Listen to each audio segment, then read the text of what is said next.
Bismillahirrahmanirrahim. Assalamualaikum warahmatullahi wabarakatuh. Alhamdulillahirabbil alamin. Allahumma shalli ala sayyidina Muhammadin abdika wa nabiyyika wa rasulika nabiyil ummi wa ala alihi wa sahbihi wa sallim taslima biqadri azamati dzatika fi kulli waqtin wa hin. Bismillahi ma syaa Allah la yasuqul khaira illallah. Bismillahi ma syaa Allah la yasrifu su'a illallah. Bismillahi ma syaa Allah ma kana min ni'matin fa minallah. Bismillahi ma syaa Allah la haula wa la quwwata illa billahil aliyyil azim. Alhamdulillahi rabbil alamin. Allah masih memberikan kita kesempatan di bulan puasa ini untuk menjalankan ibadah kepada Allah, di mana di bulan puasa ini disebut dengan syahrul ibadah atau bulan ibadah, di mana kemuliaan bulan Ramadan Allah tutup semua pintu neraka dan Allah buka semua pintu surga. Dan di bulan inilah Allah melipat gandakan semua pahala dan melipat gandakan semua ganjaran-ganjaran umatnya. Maka dari itu, serugi-ruginya manusia adalah manusia yang mendapati bulan puasa sedangkan dia tidak mau beribadah dan memperbanyak ibadah di dalamnya. Alhamdulillahirabbil alamin, banyak keutamaan bulan Ramadan yang harus kita ketahui dan yang harus kita lakukan. Salah satu keutamaan itu merupakan zikir kepada Allah, di mana pada suatu malam ada kejadian yang diterangkan dalam kitab Burhatun Nasihin. Ada seorang ulama, ada seorang kiai, yang kiai itu bernama Daud At-Ta'i. Pada malam pertama bulan Ramadan, jadi besok bulan Ramadan, malamnya beliau tertidur. Dalam tidurnya beliau melihat sebuah surga yang di sampingnya itu ada sebuah bengawan. Jadi di samping surga itu ada sungai, ada bengawan. Dalam bengawan itu banyak perhiasan-perhiasan, antaranya intan dan mutiara. Di situ Daud At-Ta'i duduk.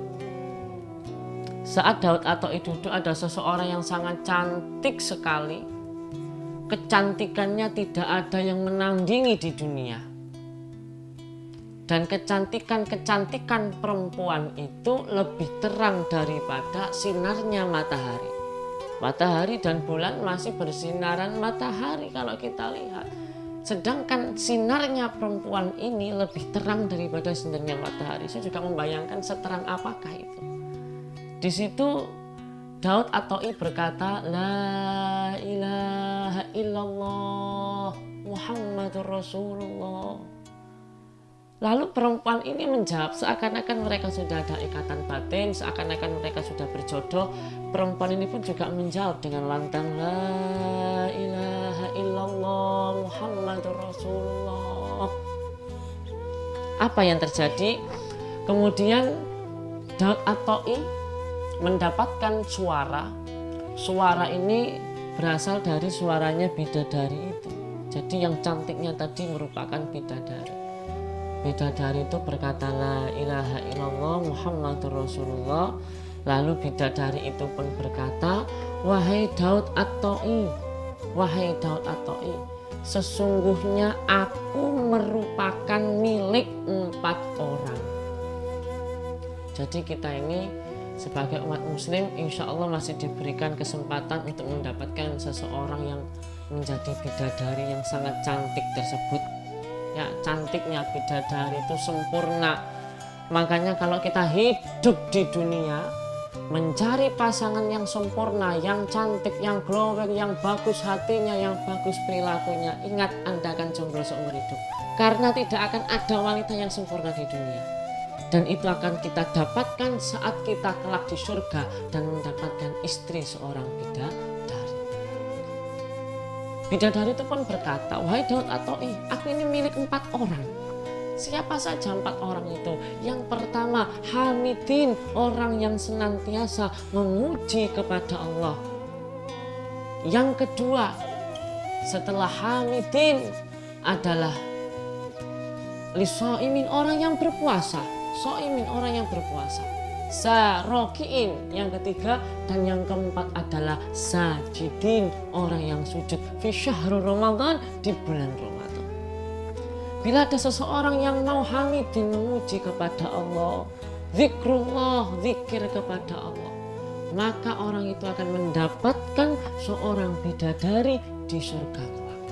Sudah, bidadari itu cantiknya ndak ada yang menandingi. Cantiknya bidadari itu ya sangat cantik, bahkan diterangkan bidadari itu wah cahayanya seterang itu.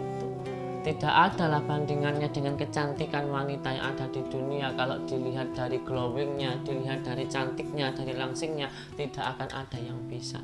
Manusia cantik, tapi lebih cantik seorang bidadari, dan itu bisa didapatkan kalau kita mau berzikir kepada Allah pada bulan Ramadan. Dalam kitab Durratun Nasihin juga diterangkan, Al-Faqih Abu Laif berkata, barang siapa yang memelihara 7 kalimat, maka dia menjadi orang yang mulia di sisi Allah Ta'ala dan para malaikatnya. Allah mengampuni dosanya, Allah nikmatkan hatinya dalam ketaatan, dan yang keempat inilah yang kita cari, hidup dan matinya dalam keadaan baik, yaitu dalam keadaan husnul khotimah. Apa saja 7 kalimat itu? Pertama, di saat dia melakukan sesuatu diawali dengan kalimat Bismillahirrahmanirrahim. Awali sesuatu dengan basmalah, akhiri sesuatu dengan hamdalah. Yang pertama basmalah. Yang kedua, akhiri sesuatu dengan kalimat Alhamdulillahi Rabbil Alamin. Maka barang siapa yang mengucapkan basmalah, maka Allah Subhanahu wa Ta'ala akan menjadikan pekerjaannya berkah, dan akan Allah leburkan setan yang mengganggu orang tersebut. Makanya mau makan basmalah, membaca sesuatu basmalah, kita tidak akan terasa bahwasanya ucapan Bismillahirrahmanirrahim tidak mengeluarkan biaya miliaran, tidak mengeluarkan biaya jutaan, tetapi Allah taruhkan pahala, dan pahala itu akan Allah berikan saat di surga, salah satunya berupa bidadari jika kita berzikir kepada Allah. Dan saya teringat dalam kitab Lubabul Hadis, saat itu diterangkan, saat kita mengkaji dalam bab itu ada suatu bab yang namanya keutamaan basmalah. Diterangkan seperti ini, basmalah, orang yang baca basmalah berarti orang itu masuk ke bentengku, kata Allah. Dan barang siapa yang masuk ke bentengku, maka haram api neraka menyentuhnya. Jangankan kita yang sering baca basmalah, orang yang sering membaca basmalah itu akan Allah selamatkan dari neraka.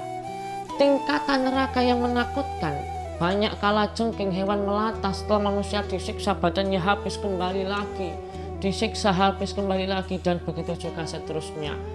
Minumnya minum darah, dibakar sampai kesakitan. Menakutkannya neraka seperti itu akan Allah hilangkan jika kita mau mengucapkan Bismillahirrahmanirrahim. Apalagi hanya segelintir wabah, apalagi hanya segelintir virus, tingkatan neraka pun menjauhi orang yang membaca basmalah, apalagi hanya sebuah wabah.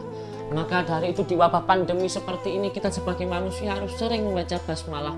Bahkan Rasulullah Muhammad SAW beliau menganjurkan, barang siapa yang membaca Bismillahilladzi la yadurru ma'asmihi syai'un fil ardi wala fis sama'i wa huwas sami'ul alim, dibaca 3 kali petang dan 3 kali pagi, maka tidak akan ada sesuatu yang bisa membahayakannya, termasuk sebuah wabah, termasuk sebuah pandemi. Inilah keajaiban basmalah. Setelah melakukan sesuatu, dia membaca hamdalah. Di saat dia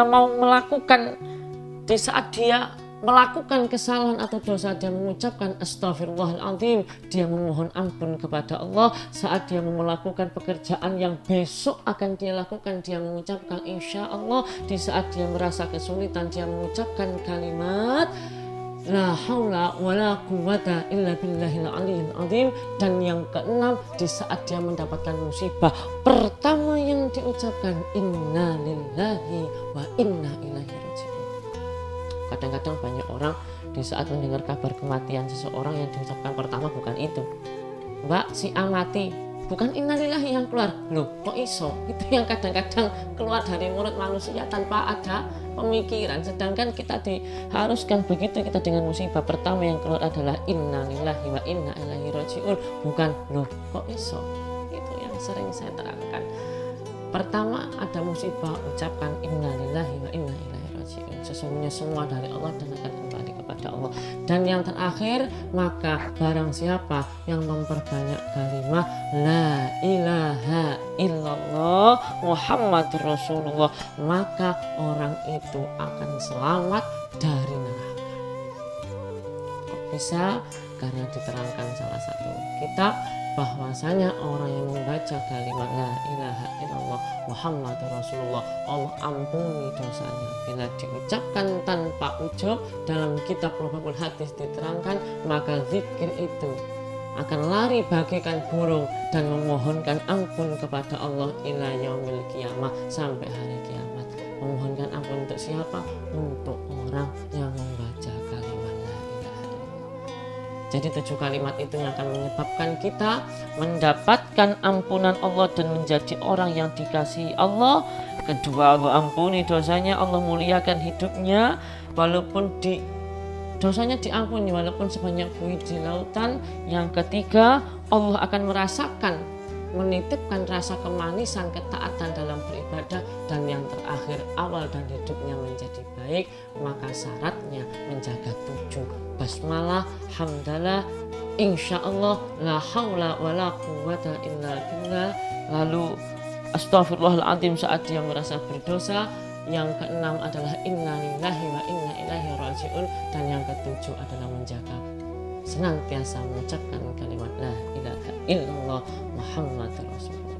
Dan itu adalah syarat kita untuk mendapatkan dan bisa menikah dengan bidadari, yaitu 4 mas kawinnya. 1, orang yang memuji kepada Allah, orang yang berbanyak zikir, orang shoimin, orang yang berpuasa, rokiin, orang yang rukuk, sajidin, orang yang sujud, fi syahri Ramadan, di bulan Ramadan. Itulah syaratnya mendapatkan bidadari. Ya, gak ada lah tandingan cantiknya bidadari di dunia. Kadang-kadang kan orang bilang, bos pacarku cantik, ya percuma kalau rupanya rupawan, tubuhnya menawan, tapi kalau udah pernah mantap-mantap sama mantannya itu kadang-kadang seperti itu. Dan kita bidadari itu suci, bidadari itu tak pernah berbuat dosa, dan bidadari itu cantiknya tidak ada yang mengalahkan. Dan kita dapatkan dengan 4 hal: hamidin, memuji Allah; shoimin, berpuasa; rokiin, rukuk; sajidin, sujud di bulan Ramadan. Semoga kita dapatkan itu. Maka dari itu, mari berbanyak zikir, mari berbanyak ibadah. Semoga bermanfaat. Wassalamualaikum warahmatullahi wabarakatuh.